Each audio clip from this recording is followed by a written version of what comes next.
E aí, beleza? Vamos supor que você precise saber qual é a aceleração do pistão em um sistema biela-manivela, com a manivela valendo 50 milímetros, a biela valendo 150 milímetros e a velocidade angular da manivela de 900 rotações por minuto.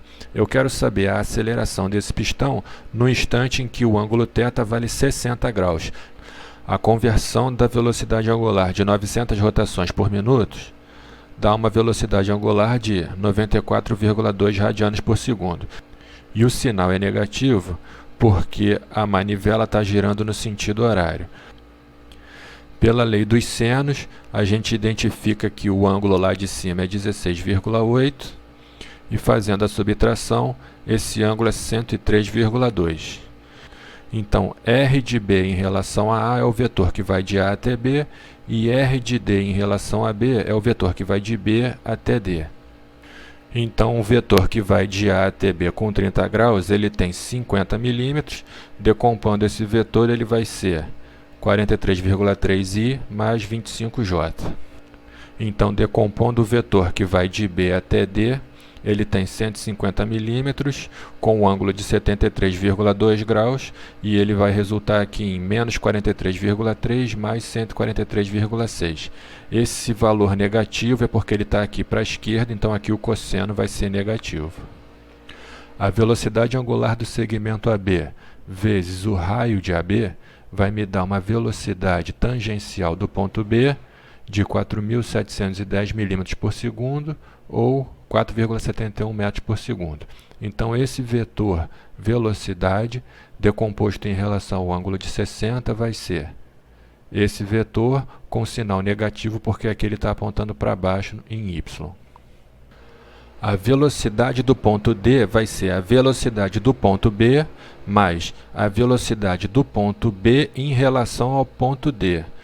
Ou seja, a velocidade desse ponto mais a velocidade dele em relação ao próprio elemento BD, fazendo esse produto vetorial.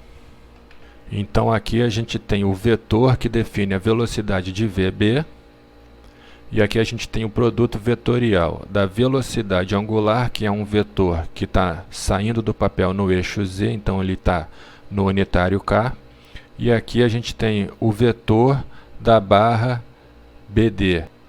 Então a gente repete o vetor velocidade e esse é o resultado do produto vetorial com esse sinal negativo, porque aqui é uma diagonal secundária. Isolando todos os termos que contêm I, que é esse termo e esse termo, a gente iguala a zero porque o pistão só pode se deslocar para baixo. Então no sentido horizontal a velocidade dele vai ser sempre zero. E para os termos que contêm J, a gente tem esse termo e esse termo, que aí sim vai ser igual à velocidade de D descendo no sentido de Y. Isolando a variável ômega, a gente tem que a velocidade angular da barra BD é 16,4 radianos por segundo. Ou seja, a velocidade com que essa barra está girando. Então, substituindo o valor de ômega aqui, a gente vai ter uma velocidade do pistão de menos 4.789 milímetros por segundo, ou menos 4,789 metros por segundo. E esse valor é negativo porque o pistão está descendo. E a velocidade angular da barra é positiva porque ela está girando no sentido anti-horário. A aceleração no ponto B vai ter uma componente normal e uma componente tangencial. O produto vetorial do vetor AB pela aceleração angular vai ser a componente tangencial, que vai ser igual a zero, porque aqui eu não tenho aceleração angular.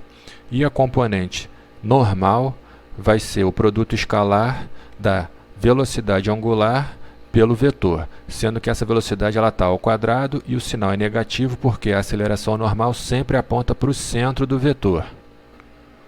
Considerando o vetor que vai de A até B, a gente tem aqui a velocidade angular ao quadrado, então a aceleração do ponto B vai ser esse vetor aqui em metros por segundo ao quadrado. A aceleração no ponto D vai ser a aceleração em B, que a gente já calculou, mais a aceleração do ponto B em relação ao ponto D. Essa aceleração vai ser o produto vetorial da aceleração angular pelo vetor menos a velocidade angular ao quadrado escalar do vetor, sendo essa parcela a componente tangencial e essa parcela a componente normal. A aceleração de BD vai ser esse vetor aqui. Aqui a gente tem o produto vetorial da aceleração que sai aqui no eixo Z por esse vetor, que é esse vetor aqui, que a gente já calculou, menos essa velocidade angular ao quadrado, vezes o vetor BD, que é esse vetor aqui. Então aqui para a aceleração de D a gente tem esse vetor, que é a aceleração de B, só que aqui eu converti ele para milímetros. Esse outro vetor, que é esse produto vetorial, e esse outro vetor, que é esse produto escalar. Agrupando os termos que contêm I, a gente tem aqui todos os termos de I igual a zero. E agrupando os termos que contêm J, a gente tem aqui todos os termos com J igual a aceleração. Isso porque na direção do unitário I, que é x, ele não pode se deslocar. Então a aceleração só pode ser para baixo. Isolando o valor de alfa, a gente chega numa aceleração angular de menos 2.595 radianos por segundo ao quadrado. Substituindo a aceleração angular aqui em J, a gente vai ter uma aceleração do ponto D de 148 metros por segundo ao quadrado. Essa aceleração é negativa, então a velocidade dele está diminuindo. Considerando que a gente já calculou a velocidade do ponto D e a velocidade do ponto B, a gente também pode calcular a velocidade de B em relação a D com a velocidade angular e o comprimento da biela. Então eu vou fazer uma checagem desses resultados graficamente lá no AutoCAD. Aqui eu desmembrei a biela e a manivela, então eu tenho aqui a direção da velocidade do ponto B, a direção da velocidade de B em relação a D, e eu vou comparar esses resultados. A velocidade de B é 4,71, então eu vou manter essa direção, vou colocar um comprimento de 4,71, e essa é a velocidade de B.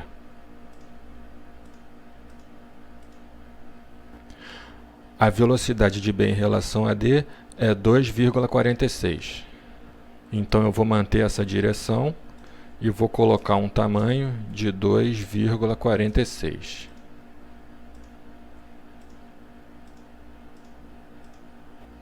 Fazendo a soma vetorial desses componentes, a gente encontra aqui uma linha reta que representa a velocidade do ponto D. Então esse valor vai ser 4,79, que foi o valor que a gente tinha calculado anteriormente. Para as acelerações, eu tenho a aceleração normal do componente BA, que é 443,7. Mantendo a direção da aceleração normal, esse componente vai ter o comprimento de 443,7.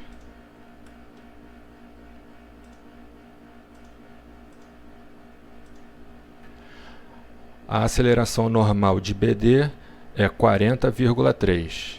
Então, mantendo a direção desse elemento, eu vou colocar um comprimento de 40,3.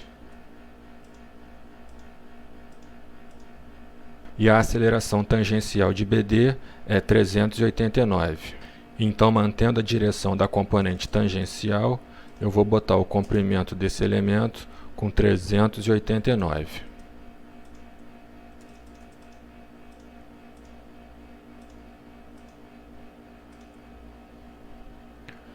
A resultante da componente normal com a componente tangencial mais a soma da componente do elemento AB vai me dar aqui uma linha reta que representa a aceleração do ponto D.